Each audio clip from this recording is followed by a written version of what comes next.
SIR এর প্রতিবাদে আজ ধর্ণা কর্মসূচিতে মুখ্যমন্ত্রী মমতা বন্দ্যোপাধ্যায়।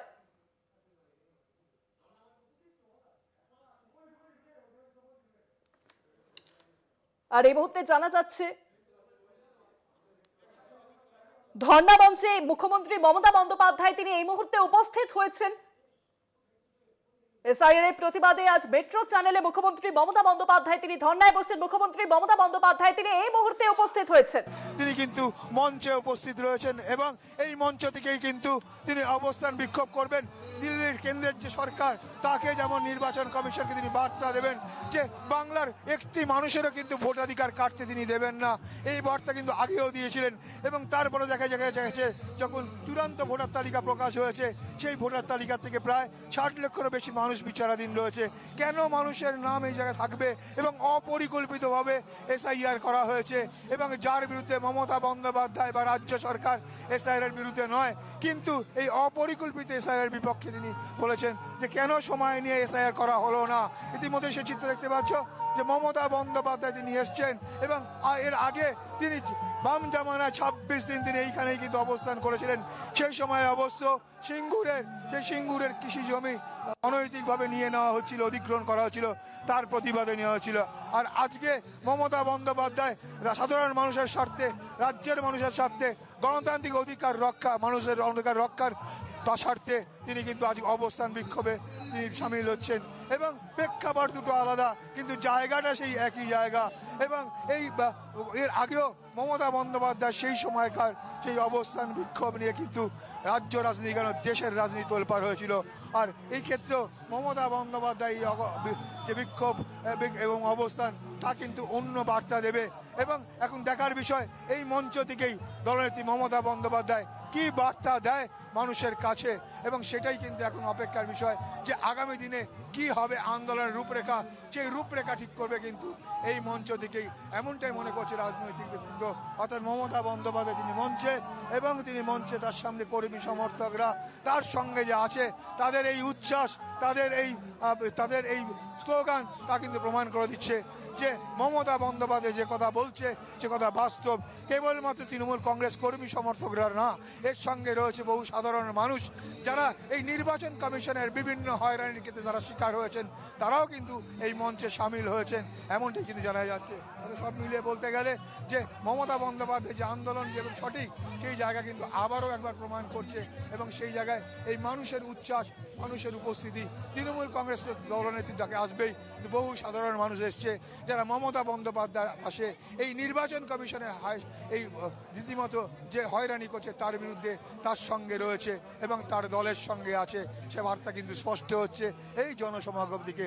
যে মঞ্চে ইতিমধ্যে দেখতে পাচ্ছ যে তৃণমূল কংগ্রেসের নেতৃত্ব, যারা বিধায়ক, জনপ্রতিনিধি তারা কিন্তু রয়েছেন সেখানে কিন্তু মমতা বন্দ্যোপাধ্যায় ছাড়াও রাজ্যের মন্ত্রী রয়েছেন, রাজ্যের সাংসদরা রয়েছেন, বিধায়করা রয়েছেন, তাদেরকেও মঞ্চে কিন্তু দেখা যাচ্ছে এবং সেই জায়গা থেকে বলা যেতে পারে এই মঞ্চ থেকেই কিন্তু আগামী দিনে কি হবে রূপরেখা, দলের রূপরেখা এবং এই আন্দোলনের রূপরেখা কি হবে তা ঠিক করে দেবেন মমতা বন্দ্যোপাধ্যায়।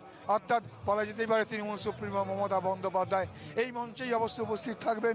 অভিষেক বন্দ্যোপাধ্যায় দলের সর্বভারতীয় সাধারণ সম্পাদক তিনিও উপস্থিত থাকবেন, এমনটাই কিন্তু আমরা শুধু জানতে পারছি। ইতিমধ্যে রাজ্যের মন্ত্রী, বিধায়ক, সাংসদ তারাও কিন্তু এই মঞ্চে এসছে। অর্থাৎ তার রাজ্যের সুর, মমতা বন্দ্যোপাধ্যায়ের সেই সুর হচ্ছে কোনো মতেই বাংলার মানুষের গণতান্ত্রিক অধিকার খর্ব করা যাবে না, কেড়ে নেওয়া যাবে না। নির্বাচন কমিশন যা করছে বাংলার মানুষের অধিকার কেড়ে নিচ্ছে, সেই অধিকার, গণতান্ত্রিক অধিকার রক্ষার লড়াইয়ে কিন্তু মমতা বন্দ্যোপাধ্যায় সামিল হয়েছে। আর ঠিক 20 বছর পরে ঠিক একই জায়গায় আবারও সেই আন্দোলনে মমতা বন্দ্যোপাধ্যায়, সেই পুরনো মমতা বন্দ্যোপাধ্যায়কে মানুষ দেখতে পাচ্ছেন যে কিভাবে লড়াই করতে হয় এবং কেন্দ্রের বিরুদ্ধে তিনি স্পষ্ট জানিয়েছেন একজন ভোটারকেও কিন্তু নাম তিনি বাদ দিতে দেবেন না। অর্থাৎ একজন ভোটারও যাতে তাদের নাম বাদ না যায়, গণতান্ত্রিক যে অধিকার সেই অধিকার যাতে বাদ না যেতে পারে তার জন্যই, মানুষের জন্যই লড়াই মমতা বন্দ্যোপাধ্যায়। এই লড়াইয়ে অনেকে আসছেন, অনেকে আবার সমর্থন করছেন, নৈতিক সমর্থন। যে নৈতিক সমর্থন মমতা বন্দ্যোপাধ্যায় বুঝেছিলেন যে বাংলার মানুষ তার পাশে আছে আর সেই লড়াই কিন্তু তিনি এগিয়ে নিয়ে যাবেন। আর কি হবে সেই লড়াইয়ের রূপরেখা আগামী দিনে ঠিক করবে এই মঞ্চ থেকেই, এমনটাই কিন্তু ধারণা রাজনৈতিক বিশেষজ্ঞদের। একদমই তাই দেবাশিস দা, অনেক ধন্যবাদ তোমাকে। সরাসরি ছিলেন আমাদের প্রতিনিধি দেবাশিস সেনগুপ্ত। 60 লক্ষেরও বেশি মানুষ বিবেচনাধীন। এসআইআর এর প্রতিবাদে আজ মেট্রো চ্যানেলে উপস্থিত হলেন মুখ্যমন্ত্রী মমতা বন্দ্যোপাধ্যায়। ইতিমধ্যেই তিনি ধর্নায় বসেছেন। তৃণমূল সুপ্রিমো মমতা বন্দ্যোপাধ্যায় তিনি ধর্নায় বসলেন। এসআইআর এর যে প্রক্রিয়া চলছে রাজ্যে, আমরা জানি 28 ফেব্রুয়ারি চূড়ান্ত ভোটার তালিকা প্রকাশ হয়েছে। সেখানে এখনো পর্যন্ত বহু মানুষের নাম বিবেচনাধীন। 60 লক্ষেরও বেশি মানুষ বিবেচনাধীন রয়েছে এসআইআর এর তালিকায়।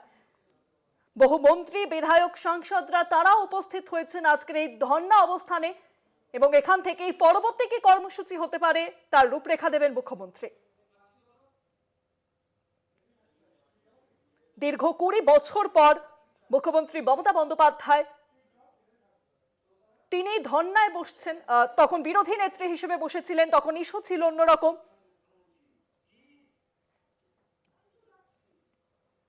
মেট্রো চ্যানেলে ধর্ণায় মুখ্যমন্ত্রী মমতা বন্দ্যোপাধ্যায়, তৃণমূল সুপ্রিমো মমতা বন্দ্যোপাধ্যায় এসআইআর এর চলমান প্রক্রিয়াকে সামনে রেখেই তিনি কিন্তু ইতিমধ্যেই রাজপথে নেমেছেন। দীর্ঘ 20 বছর পর তখন বিরোধী নেত্রী হিসেবে তিনি ধর্ণায় বসেছিলেন মেট্রো চ্যানেলে, সিঙ্গুর ইস্যুকে সামনে রেখে। আর এখন যে এসআইআর প্রক্রিয়া চলছে, ভোটার তালিকা নিবেদ সংশোধনী প্রক্রিয়া, চূড়ান্ত ভোটার তালিকা প্রকাশ হয়েছে, এবং সেই প্রক্রিয়াতে আমরা দেখেছি যে এখনো পর্যন্ত 60 লক্ষেরও বেশি মানুষ বিবেচনাধীন রয়েছে।